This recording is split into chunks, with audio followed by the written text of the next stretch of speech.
channel. Salamat.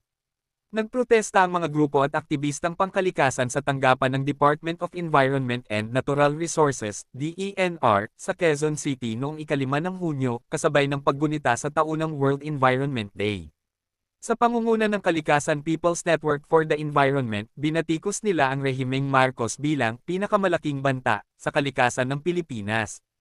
Idinudulot umano ni Pangulong Marcos Jr. at kanyang administrasyon ang pinakamalaking pinsala sa kalikasan ng Pilipinas at sa ating mamamayan. Ang kanyang pagkahumaling sa mga proyektong tulad ng malalaking pagmimina, malawakang reklamasyon sa Manila Bay at Cebu, at mga mega dam at plantang nuclear ay sumisira sa ating mayaman na biodiversity, ng ating kalusugan at ating hinaharap, pahayag ni John Ayla Castro, opisyal sa advokasya ng kalikasan. Sa datos na natipon ng kalikasan, hindi bababa sa 134 na proyektong mina na sumasaklaw sa halos 59,000 hektarya ng lupa